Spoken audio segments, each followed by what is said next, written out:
As we begin our study of North Carolina and U.S. history, one of the first questions we have to ask is, history is always made up of people and events. And so our first question is going to be, well, if we're going to look at North Carolina and North America and South America, well, how did people get here? So that's really our first question. And to understand the variety of cultures of Native Americans throughout our country, and especially in North Carolina. So here are the main ideas we're going to be looking at. And so as you're listening to this, remember that these are the things we are going to be addressing. So you automatically will know what is important for you to know. And these will tell you. As with everything you're going to find this year, vocabulary is essential. We are going to be doing vocabulary over vocabulary over vocabulary. If you learn the words, then not only reading in the context of social studies, but reading in any way, in math or language arts, any scientific type of reading, if you learn the words, even if you don't quite understand everything, you can figure it out. So, here's the vocabulary. By the time we are done covering this, you will know what all these are, be able to define them, and why they are important. Our first question, how did people get here? Well, there is a theory about how mankind got here, and this is a map of the theory. They call it the land bridge theory, and if we go back, you will see that here is Siberia, which is a part of Russia. Here is the United States. Here is modern-day Canada, modern-day United States, modern-day Russia. And here are the Aleutian Islands that are part of Alaska. You notice Alaska is not the separate state or separate identity here, and there is no water there. The theory is that during the Ice Age, when the ocean waters, a lot of the waters froze and the ocean levels went down, that the land was exposed here. And that as animals pursued their food sources, other animals, they began to herd or go and cross this land bridge. Well, the food source for man at this time was animals. So you have animals following animals, and who's going to follow the larger animals? Man. So the Ice Age caused the ocean levels to drop. Herds of animals moved across the bridge. Hunter-gatherers. These are ancient men that hadn't settled down. Their only food source, a hunter-gatherer, is somebody who would go out, maybe gather berries, gather nuts. They would go club an animal, kill an animal, and that was their food source. And as soon as they finished eating all the berries, or they ate everything they could off the carcass of the animal, then they had to go pursue the animals again to kill another one to stay alive. So that is a hunter and a gatherer. They hunt for their food, they gather food. Those two words. And then people began to spread out across North America. So here's the bridge again. And as animals are following their food source, human beings are following their food source, and over time, the theory says that they migrated throughout what we know as North America today, and they began to settle in different regions.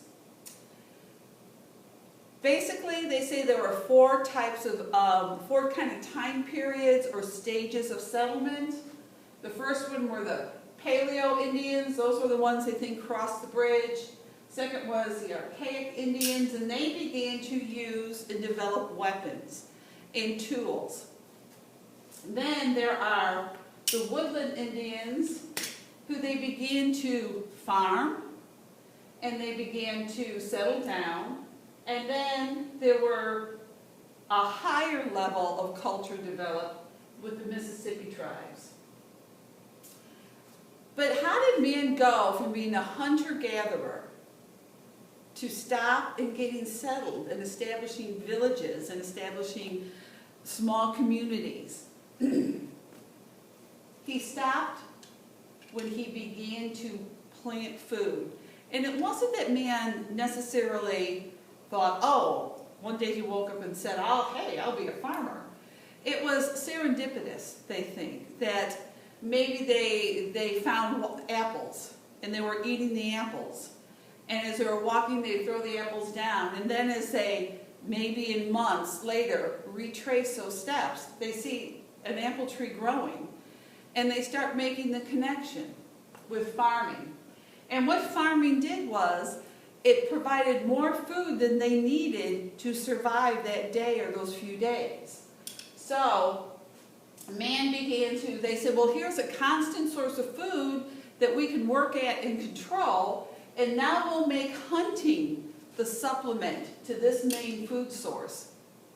So if this becomes your primary food source, you want to learn how to grow things well.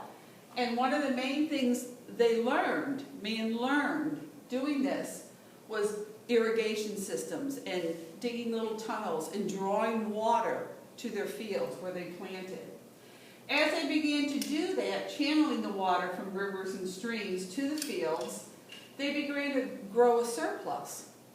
Well, it's kind of like after a big meal. It's like, what do I need to do? I can just hang for a while. I don't need to go out and hunt right away and be concerned where my next food, my meal's going to come from, because we have it. Started farming, and then what happened? People are settling down, where they're sharing the field, they're working together. What do you need when people begin to stay in close contact with each other? You need what develops our rules and a way of life. And we call that a culture. And most times your culture is going to be determined a lot by your environment. The culture of Eskimos is totally different than Native Americans in the Southwest. What makes their culture or their way of life so different? Their environment. A culture area are places where, large places, where the culture is very similar. Sometimes for us, we may call those areas, large culture areas, a country. Sometimes we may call it a portion of a continent. Sometimes we could call a culture area, especially if you look down in South America and along the Amazon, just different tribes is a specific culture area. There's different Native American cultures, and again, it depended on the environment. So you have the Arctic area, you have northern Alaska, you have southern Alaska, northern California, the far west, which would be central California. Then you have the southwest, that is, today we know it as Arizona and New Mexico. You have the Great Plains, Nebraska, Iowa, Kansas, farming, North and South Dakota, and then you have the eastern woodlands. And today we would call that the Northeast. And then we have the Southeast,